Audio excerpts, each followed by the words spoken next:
어이없게 당한 일을 잊을 수 없어. 상대방이 아무 생각 없이 던진 말이 머릿속을 가득 채운다. 어째서 그런 말을 하는 거지? 내가 뭘 잘못했나? 곤란해졌어. 아니, 쓸데없이 신경 쓰는 거라니까. 아마도 그 녀석 지금쯤 파르페나 먹고 있을걸? 사랑하는 사람을 생각하듯 싫어하는 녀석을 계속 떠올리는 건 그만두자. 맞아. 지금쯤 파르페나 먹고 있을 거야. 나도 도넛이라도 먹어야지 냥.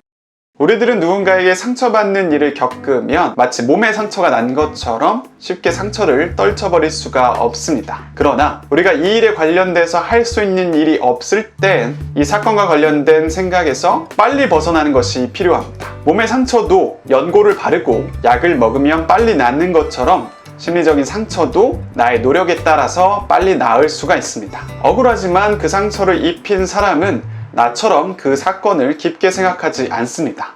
앞서 고양이 친구의 말처럼 그 사람은 파르페나 먹고 있거나 요즘 유행한다는 달고나 커피를 저으면서 인스타그램에 인증샷이나 남기고 있을 겁니다. 즉, 나 따위는 안중에 없고 자기 좋은 일에만 관심을 두고 있을 거란 거죠. 그렇기에 나 역시도 나에게 중요한 일에 집중하도록 합시다. 나의 중요한 일에 집중한다는 것은 그 상처가 더 이상 나에게 아무런 영향을 미치지 못한다는 것을 상대에게 보여주는 것이기도 하고, 그렇게 나에게 집중하면서 이 상처를 회복하는 길이기도 합니다. 오늘도 내 기분 망쳐놓은 그 녀석 지금쯤 파르페나 먹고 있을걸 이라고 중얼거려 본다.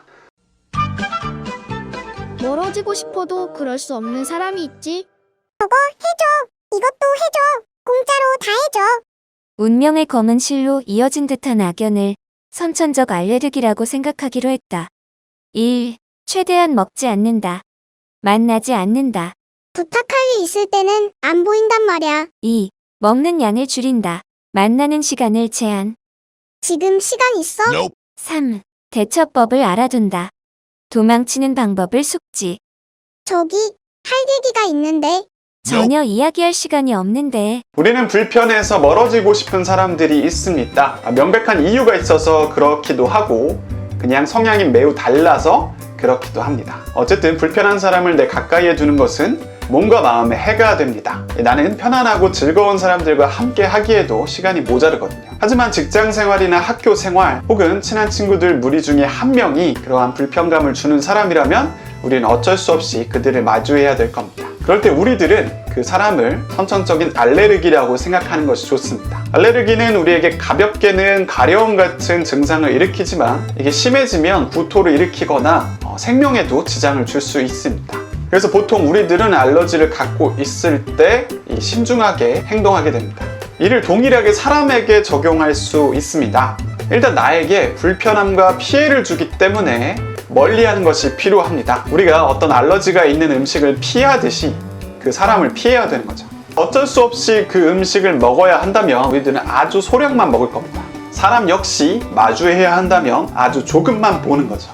만약에 직장이라고 한다면 그 사람과 인간적으로 친해질 필요는 없고 최대한 업무적으로 다루고 그 이외에는 접촉을 피하는 것이 나의 알러지 증상을 없애는 방법이겠죠. 껄끄러운 사람은 타고난 알레르기라고 생각하자. 싫어하는 사람이 머릿속에서 떠나질 않아. 부글부글부글부글. 저기. 싫어하는 사람을 머릿속에 두는 건 한 집에서 사는 거랑 똑같아. 싫은 녀석이랑 계속 같이 살 거야? 확실히 내쫓아. 싫어하는 사람이 마음까지 들어오게 해서는 안 돼. 싫어하는 사람을 떠올리는 것은 꽤나 에너지가 드는 행위입니다. 저 역시 누군가를 싫어하게 되면 그 사람에 대해서 신경 쓰느라 매우 큰 스트레스를 받는 편입니다. 그 사람의 말투나 행동, 또 어떤 의도가 보여지는 모습들을 보면 더 짜증나고 더 민감하게 반응할 수밖에 없게 되죠. 일단 우리는 최대한 그 사람과 물리적으로 떨어지는 것이 필요합니다. 이 눈앞에서 멀어지면 마음에서도 멀어진다는 말은 싫어하는 사람에게도 해당되니까요. 만약 그럼에도 싫어하는 사람에 대한 생각에서 벗어날 수 없다면 이 생각이 얼마나 나에게 해를 끼치는지 생각해 볼 필요가 있습니다. 우리 인지 용량에는 한계가 있습니다. 마치 컴퓨터 부품 중에 램과 같죠. 우리가 싫어하는 사람이라는 프로그램을 과도하게 켜놓으면 컴퓨터 성능에 안 좋은 영향을 미칩니다. 싫어하는 사람을 떠올리는 것은 리소스를 많이 먹는 프로그램을 켜놓는 것과 마찬가지이므로 우리가 정작 중요한 프로그램을 돌릴 때 문제가 되기도 합니다. 느려지거나 더 나아가서는 다운되기도 하죠. 그렇기에 우리는 싫어하는 사람에 대한 생각을 끌 필요가 있습니다. 만약 여러분들이 싫어하는 사람에 대한 생각이 계속 반복되면은 그럴 때마다 멈춰! 안 돼! 이 생각은 나한테 별로 도움이 안 돼! 라는 생각으로 멈추고 전환을 하는 것이 필요합니다. 이 전환할 때 좋은 팁을 드리자면 이런 생각으로 전환해 보세요. 맞다! 근데 내가 지금 중요한 게 뭐더라? 이렇게 생각한다면 나는 지금 나에게 더 중요한 일로 생각을 전환할 수 있겠죠. 싫어하는 사람을 생각하는 건 함께 살면서 집세를 내주는 거나 마찬가지다. 책 오늘도 내 기분 망쳐놓은 그 녀석 파르페나 먹고 있을 거야는 가벼운 마음으로 나의 일상에 공감과 조언을 해주는 책입니다. 특히 20, 30대 직장인이라면 SNS, 인간관계, 회사 생활 등을 다룬 이 책이 더 크게 와닿으실 거라고 생각을 합니다. 저는 늘 이제 복잡하고 어려운 심리학 책들을 읽는데 오랜만에 이제 계기가 돼서 이 책을 읽어봤는데 가볍고 쉽게 읽을 수 있었어요. 이 책의 장점은 귀여운 일러스트와 글로 되어 있어 쉽게 읽을 수 있는데 그 안에 있는 비유나 조언들은 꽤나 의미가 있었다는 점입니다.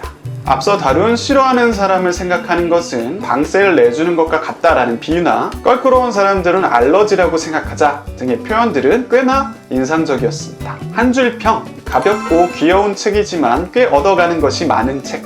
네, 오늘의 영상은 여기까지입니다. 오늘의 영상이 마음에 드셨다면 좋아요와 구독 그리고 알람 설정까지 해주세요. 그럼 안녕!